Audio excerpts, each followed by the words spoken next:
Anyway, this one is more so like sad news. I just wanted to put y'all on to real quick. Rollerdrome. I have this game downloaded on my PS5 right now. I'm probably gonna have to ROM dump that shit on my PC along with my save. But this game Rollerdrome is really fucking good. It recently got delisted off of Steam. So yeah, if you do get a chance to play this game, especially on console, make sure you play it. If you have PlayStation Plus, that's where I got it from for free. Go check your downloads and make sure you go download this shit and at least play it, give it a whirl, even if you never touch it again, because this game has such a genuinely cool and amazing concept, bro. Like this is one of the more fun games that I played last year. I think I ranked it pretty high on my tier list. Let me see.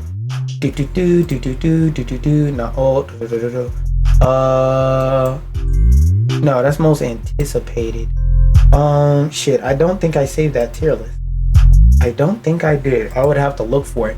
But yeah, I ranked it as one of the more fun games from last year that I played. So it's like, yo, it's sad to see this happen, and I'm just putting y'all on the game. This and Ali, another fun ass game, were delisted off of Steam. So yeah. This one, Black Ops, fucking Call of Duty cheaters back at it again. Call of Duty will never not have a cheater problem. Honestly speaking, as fucking easy as Call of Duty is, I don't understand why people still cheat on Call of Duty other than popularity. Like, if you're a cheat developer, I mean, it's still fuck you, but at least I understand why you're doing it for the money. A lot of people play Call of Duty and want to cheat. But if you're one of the people actually using the cheats like all the time, double fuck you, because you're paying for this shit. But new Call of Duty glitch just dropped, y'all. You can kick niggas out the match. This is fucking wild. And you know what was the main thing?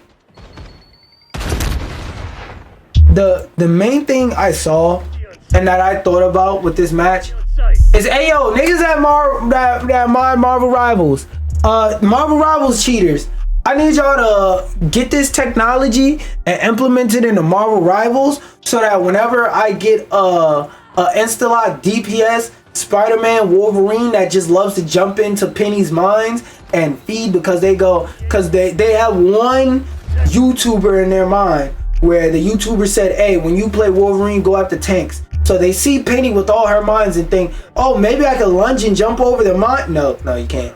No, you can't. But those dumbass Wolverines that be joining into my game, y'all need to add this tool and give it to me for free for giving me the idea, so that I can kick them niggas from my match and get somebody new. Cause it is fun. Like, the worst time to play this game, deadass, is on the weekend. That's the worst time to play multiverses at all, period, because that's when all the kids are out from school, all the kids that can't fucking critically think. And like, just watching this thing is kicking person after person from the game. I don't even understand what the fuck the utility of this in Call of Duty would be, but whatever. I just wanted to show it and get my little jokes off. Anyway, this one I don't even have to talk about, because like a few months ago, right? Let me zoom out. A few months ago, I made a TikTok saying, if you're still playing Overwatch, you're a bitch ass nigga. Because they promised that Overwatch 2 was going to be a different game because of 5v5, and they said, oh, we're just beta testing 6v6. We'll see if 6v6 should stay. And I told you, nigga, this shit is staying. Now we got reports that 6v6 is here to fucking stay. It's almost like I told you this was gonna happen. Marvel Rivals is out, nigga. Go play Marvel Rivals. What the fuck are you still playing Overwatch for? What? Like, bro, if Marvel Rivals is out and you're still playing Overwatch, I actually dead ass need you to get up out your gamer chair. I need you to detach that bottle with a straw in it leading up to your genitalia so that you have a homemade decatheter. I need you to take the duct tape off your leg. I know it's gonna hurt because you ain't shaved your legs or none of that for the last 3 months while you've been sitting in that chair playing Overwatch. It's gonna hurt like hell. So what I need you to do is I need you to get up. I need you to take that off your leg, throw it in the trash, throw that plastic bag that you then for the last month. I need you to take that, throw that in the, dump the remains of that in the toilet, throw that bag in the dumpster in the back, get up, go touch grass, come back in the house, delete Overwatch, and play Marvel Rivals. We need the Overwatch veterans on Marvel Rivals. These new kids that's coming to Marvel Rivals, they suck. We need y'all. And y'all over here playing funky booty Overwatch. Come play Marvel Rivals. Come play Marvel Rivals. Play a different game, bro. Stop getting abused. Cause like the real point of me saying this is stop dick riding companies. They're not going to help you, little bro. Like if you were in the desert dying, you think any of these CEOs would piss in your mouth so that you survive being dehydrated? They wouldn't. Stop. Give it a rest. Let it go. It's done. Now that I have my little Overwatch rant, this is another thing I wanted to highlight and point out from the game developer website. I'm not really gonna go over it. Actually, I am gonna go over this article. Let's read the headline together. Maybe you can figure out what I'm about to talk about. EA execs earned $60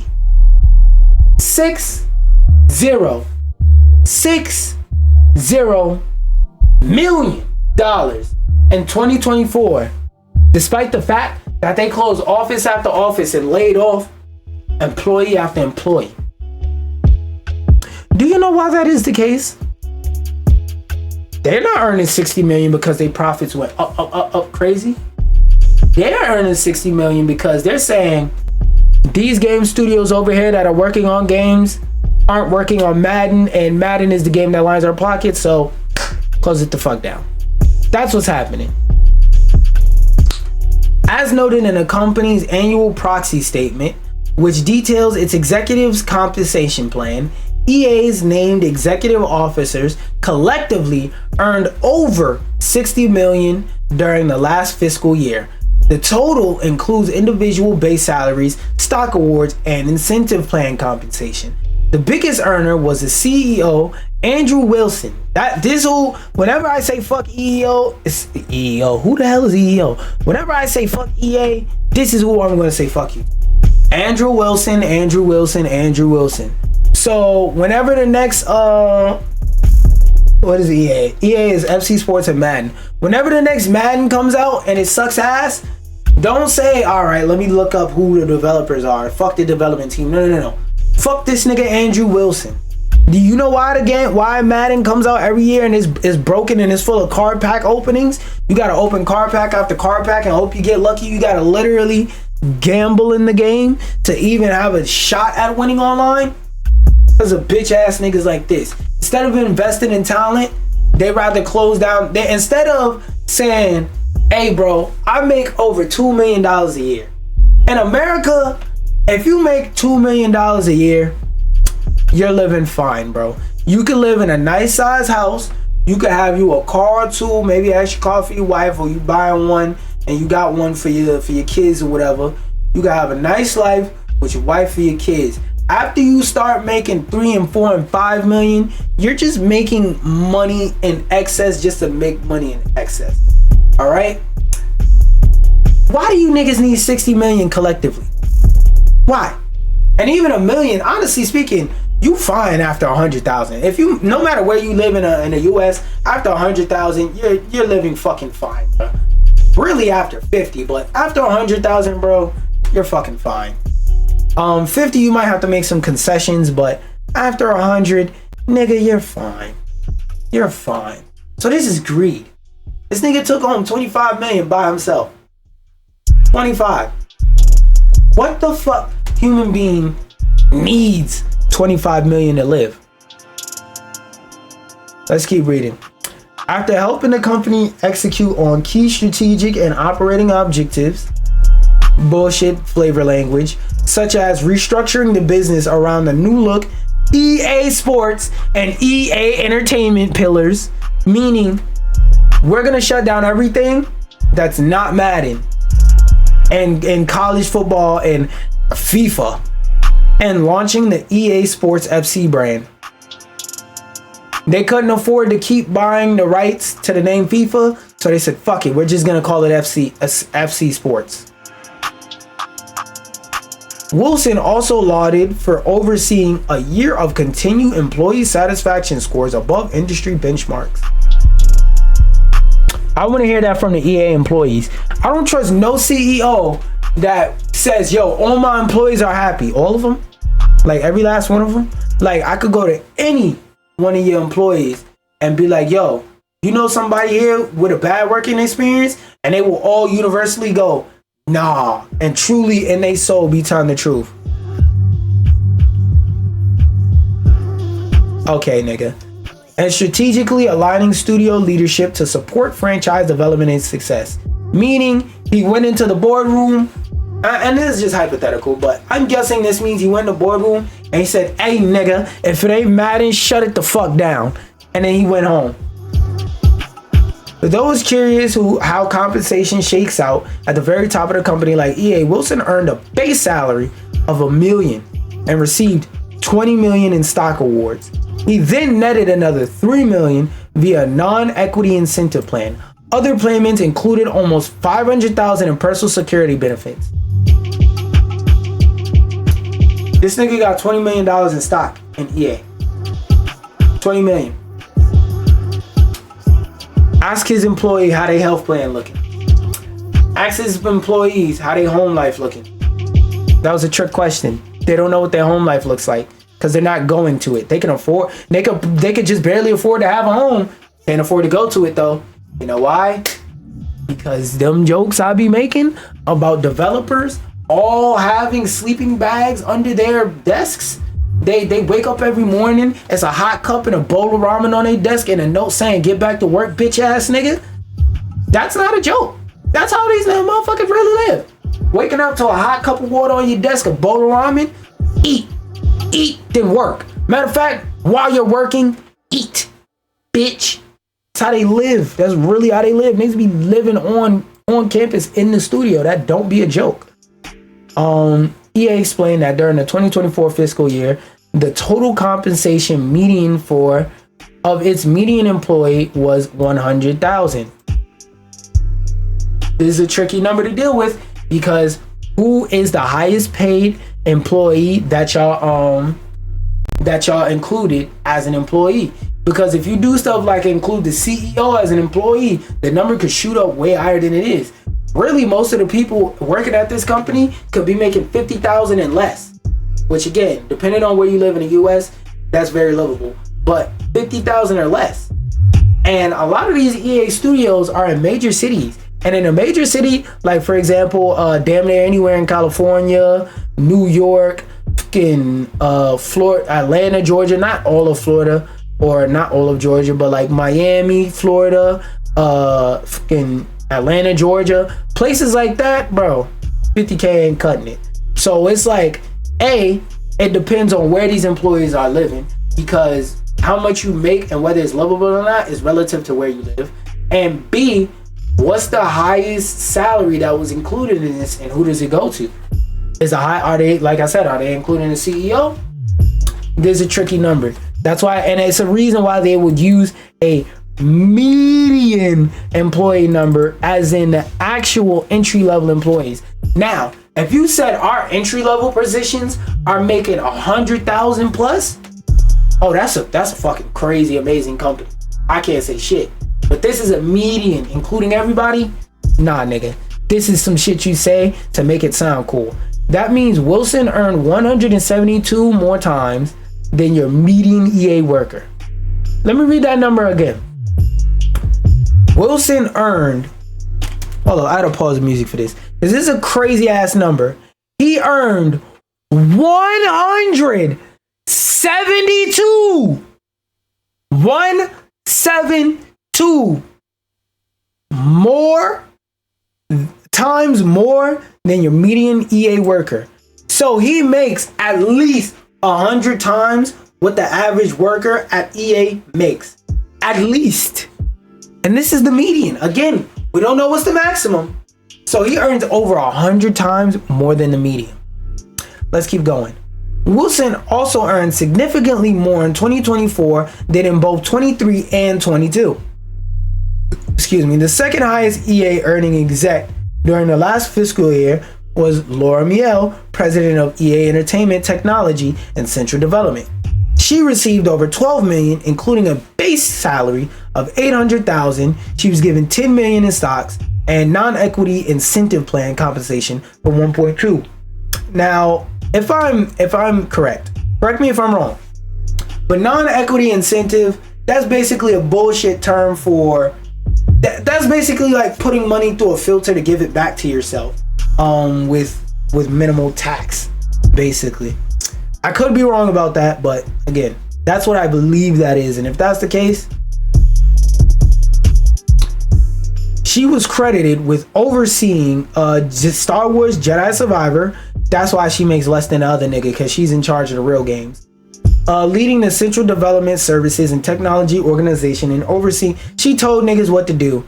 Deliver AI-driven business. Oh, God. The more I read this article, the more fucking depressed I get. Like, what do you mean you're delivering AI-driven a business? This reminds me of that article we seen the other day with I believe it was Capcom. It was either Capcom or Sega, where one of their top execs, whoever makes Monster Hunter, so that's Capcom.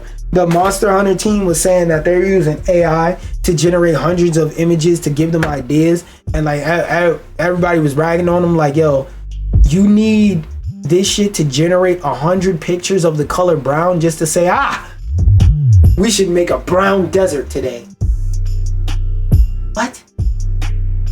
So like, they be using AI but for dumb shit, and most of the things that they use AI for really is just as an excuse to overwork niggas, not to actually like make the workflow smoother or whatever other flavor text they want to add. We've taken the liberty of posting EA's full executive compensation table, which I'm a open image in new tab. Boom. I'm a full screen just in case you want to see. Yeah, I'll see everything. I'm gonna cut my camera off for a second. Boom. If you want to see that whole thing, you want to see the exact breakdown, go ahead and pause now. Okay. You can always hit rewind. But now, we don't have a little bit. We have a lot of bit of news for YouTube. But first, we're going to start off with the chill stuff. YouTube, new Discord-like communities are rolling out to more creators.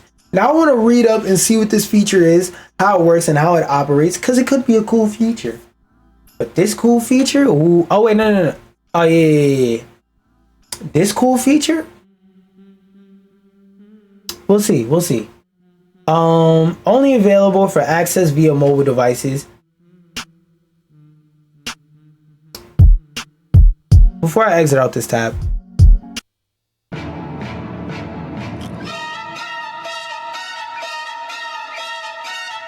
I'm gonna let the beat drop. Just read that. Just look at your screen. If you're over there eating your food or whatever, look at the screen. YouTube's explanation for why Dr. Disrespect can start making money on his channel again doesn't add up.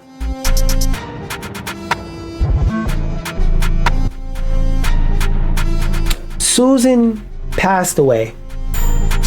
Rest in peace. I don't know how to pronounce her last name, but Big Susie W, the head of YouTube, passes away. And a couple months later, y'all doing bullshit like this with the company she helped build from the ground up. Shorty is in her grave looking like me on TikTok. She's getting sturdy in her grave. Rolling around, flipping and dipping, doing kips up, backflips, jumping over her leg, and the niggas with the and shit. Like she getting like, she's in her grave. Hey, get light with it. Because what is this? Y'all let a known PDF file make money on a platform after taking away his monetization, and everybody's saying thank you. Even the shit with Twitch. One thing I'll give Twitch is Twitch may be very loose with their rules about sexual shit and about gooning related stuff, but anytime they hear any allegations about anybody doing anything PDF related, the second they get confirmation that it's not niggas making shit up, that is real, you're getting banned off of Twitch. Look at what happened with Dr. Disrespect. They didn't even tell niggas what happened. They just banned him. Niggas found out 4 years later why the fuck he got banned. Let's look at DJ Academics recently. I'm not gonna talk too much on the situation I don't know why y'all surprised that a nigga that made money and made his come up off of talking about young kids in Chicago dying all over the place and antagonizing beef and shit like that. I don't know why y'all was surprised that he's weird, but that nigga Twitch saw that clip, banned that nigga off the platform. He'll never be let back on Twitch. I hope so, and I hope YouTube follows. But looking at this article, it don't look like that's the case. It look like YouTube is on, hey, fuck it, whatever you do is whatever you do type timing. On the same day that Midnight Society announced its closure, which we're gonna talk about in a second if it's not in this article, weird ass nigga number 9 announced that his channel has been remonetized. They said, we don't care if you like to diddle kids. You can make money on our platform. There we go. There's an official post of this grown ass man with a red vest on. After multiple sources reported the change in direction, this nigga himself triumphantly announced his remonetization after a post on Zitter. YouTube confirmed this decision in a statement provided to PC Gamer. Dr. Disrespect was previously suspended from the YouTube Partner Program for violation of our creator responsibility policy. A YouTube spokesperson said to PC Gamer, creators who are suspended from this program can reapply for access, and after careful review of the channel's recent activity, we've reinstated it. If there are further violations, we'll take appropriate action. Okay, seems like a very generic response. Let's see what the PC Gamer has to say about it and why they say that this shit feels fishy. It feels like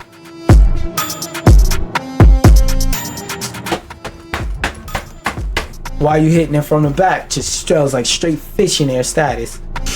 Content creators whose channels are demonetized are allowed to apply for reinstatement after they've addressed the content or behavior that resulted in the suspension, according to YouTube, and a green light was given in this case after the aforementioned careful review. Short answer, they don't do careful reviews. Basically, if the system don't say you got a fucking another strike on your page, they just say, yeah, you're all good to go.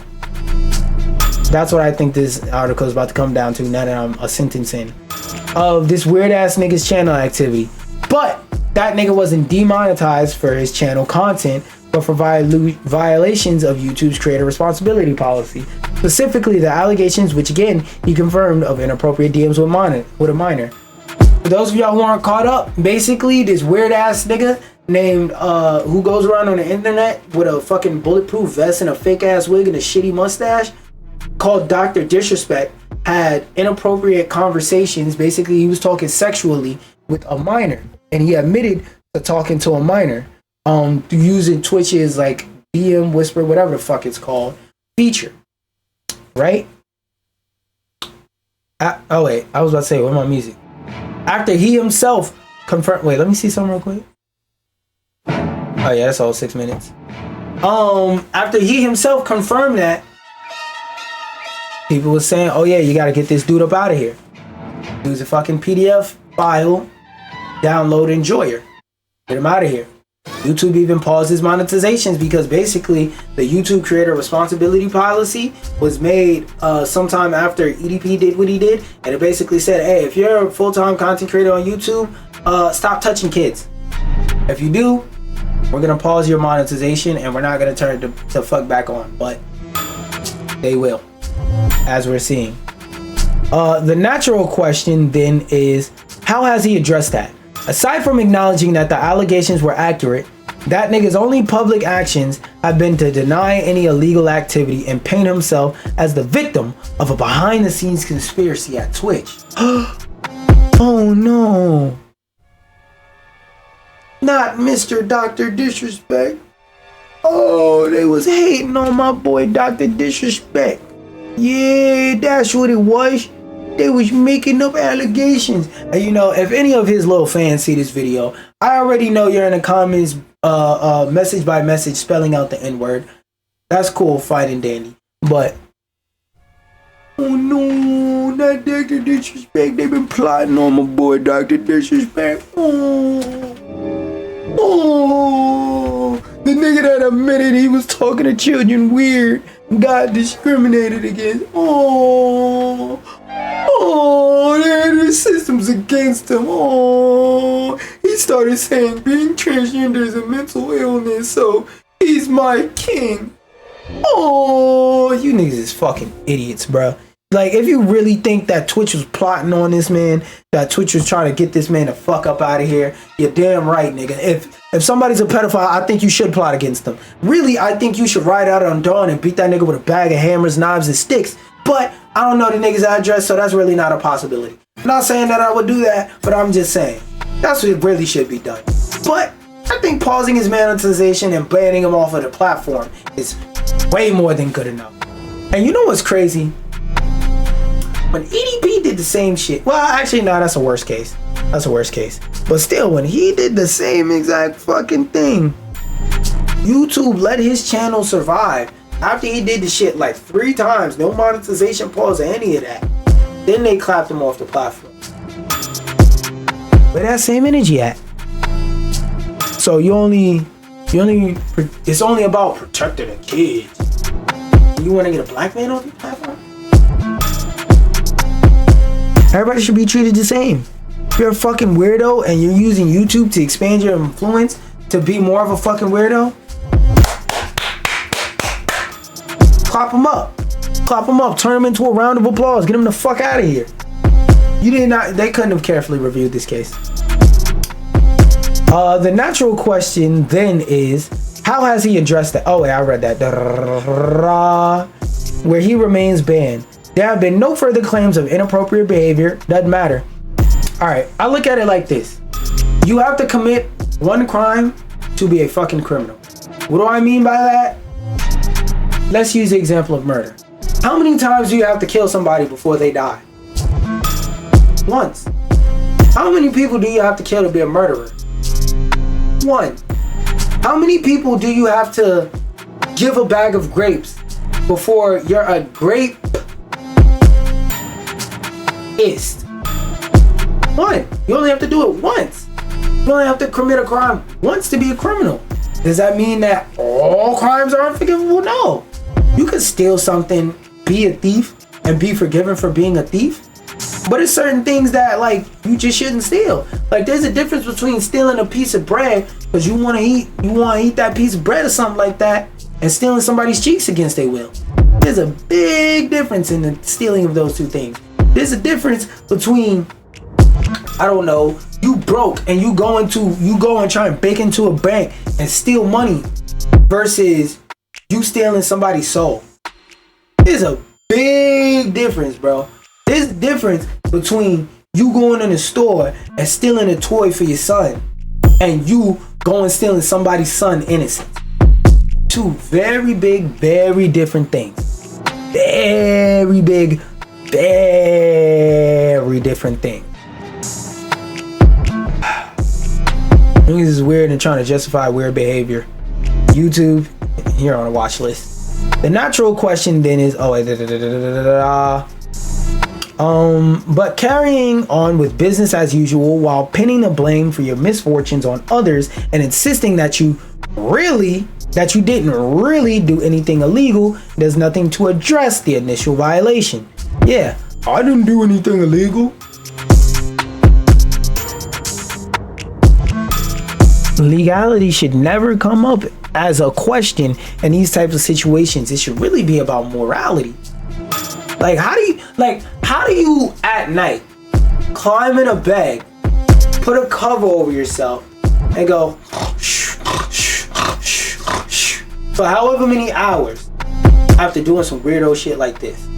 Like, bro, the thing that I never understood is you're a millionaire with access to infinite amounts of age and above coochie, and you still choose kids. I don't get it. Maybe it's something breaking in my mind because, like, I don't need 100 holes and all that type shit. So maybe it's something that's, like, not connecting in my mind, that's not making sense because I'm not a very promiscuous person. But it's like, damn, bro. Like, you're married on top of that. Like, he did this shit while he was married in his late 30s, early 40s sometime. So it's not like this nigga did some shit when he was 25 with a 16-year-old. No, like, and even in that case, it's still wrong. But it's like, still, like, that case, it's like, yo, you're still dead in the motherfucking wrong. But like, we can help you still. You're still helpable. Nigga, you're grown. Why do you... This is like somebody being 28 not knowing to wipe their ass. But like after a certain point, I just can't fucking help you, dog. Carrying on with... Started a sentence off of the fucking conjunction. Carrying on with business as usual while pinning the blame on your misfortunes of others. Saying you want to protect the YouTube community with your rules is nice, but remonetizing a streamer who makes a point of showing no... I think that's contrition, but basically he shows no remorse. Niggas always gotta use fancy words. No contrition for his behavior sends a very different message. And you know what that message is? That message is, hey bro, you can do whatever the fuck you want. If you making us enough ad revenue, we might just turn the blind eye when we think everybody else isn't looking. That's the message it sends. Twitch felt that this weird ass nigga's actions were egregious enough to show him the door permanently. YouTube's response pales by comparison. Cause let's remember, even when they paused his monetization, what was he still able to do? Stream and post content to the platform. Again, that's what makes us say, hey, when they not looking, we'll turn your shit back on. But right now, it's a little bit too hot. Take your ass to Rumble or Kick or one of those other platforms. And then when nobody's looking, you come back over here, we turn your shit on. That's what it feels like. Of course, one might also note that weird ass nigga remains a major draw and is attracting a significant, we don't give a fuck nigga. We don't care. That's what YouTube cares about. He's taking all of his weird ass niggas that he's grifting with over to Rumble and they're losing stock. But it's like, bro, let Rumble and Kick be the pedophile gathering place so that they're all in one place that's over the fuck there. We know not to go over there.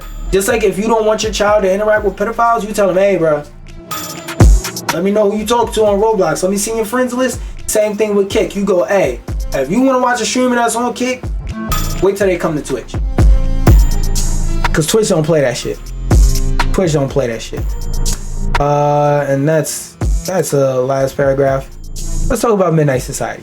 So for those of you who are unaware, Dr. Disrespect was part of the creation of this game creation studio named Midnight Society, and they have a game that they were working on that is shutting down.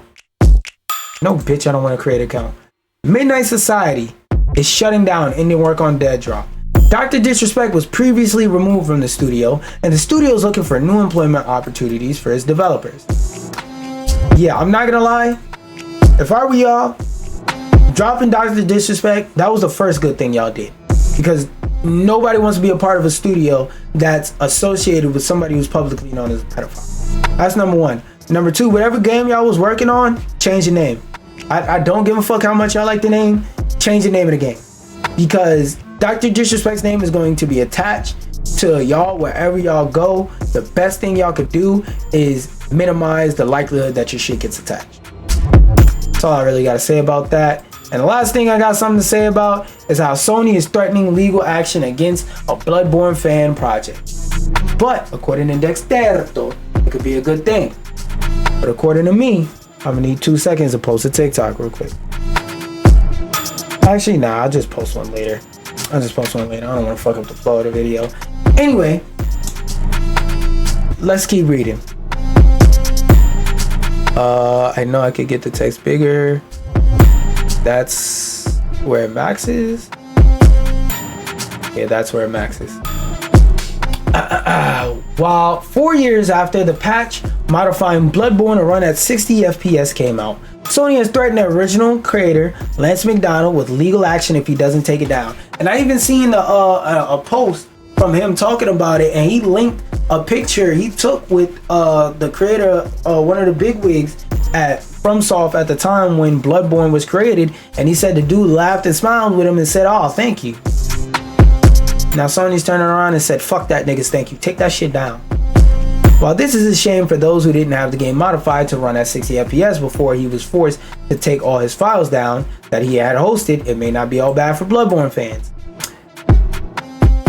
This may be a cope session. Oh, I could play my regular music now, but this may be a cope session from a Bloodborne fan. This is the perfect song that, like, bro, I swear, sometimes the music be perfect. We need a sad song for this, bro. Because Bloodborne fans, y'all are like fans of the Mother series. Them niggas is just delusional. They're like I said, when it comes to most delusional fan bases of all time, 4 of the top 5 spots are a Nintendo fandom, Nintendo fandom, Nintendo fandom, Nintendo fandom. Then it's Grand Theft Auto. Then number 6 is probably Bloodborne, niggas. You're never getting a 60 FPS patch, official 60 FPS patch, or none of that shit. None of that. You let it go. Give it the fuck up. This takedown notice is a different ball game though. Sony let it fly for 4 years without issue, raising some eyebrows as to why they'd pick now for an issue takedown. Now, yeah, like they're saying, hopefully it could be that because Sony's about to do a 60 FPS, maybe PlayStation Pro or whatever the fuck, update port, whatever you want to call it. That's probably not the case. Bloodborne was released on March 2015. At the time of writing, we're less than 2 months away from the game's 10-year anniversary. Bloodborne is 10 years old. Bloodborne can go to elementary school. In that time since, it hasn't had a single port to a different system, even the PS5. The game is trapped on a PS4, that's true. No official update bringing a frame rate, blah, blah, blah, blah. For many, silence from both From Software and Sony on the matter has made Bloodborne's future a bleak one. Fans have been blah, blah, blah, blah, blah. Them niggas is delusional. On February 21st, 2021, I created and released a patch for Bloodborne, which makes the game run at 60 FPS. Today, I received a Digital Millennium Copyright Act takedown notification on behalf of Sony SIE, asking that I remove links to the patch that I posted on the internet. So now that I've done so, and look, even this random dude right here, Copium. Surely this means they're working on something official. Surely. Probably not. To be clear, Lance's fix wasn't even a huge overhaul. It was simple. Just a small patch that enabled Bloodborne to fully utilize the console's power and run at 60 frames per second. You know what that means? Again, Bloodborne has never been released on anything besides PS4. So that means you had to mod your PS4 to get this mod to work, because Shad PS4 and all that PS4 emulator shit still isn't that great at running anything. So that being said, PS4, the console that came out in 2013, was able to run this in 60 frames.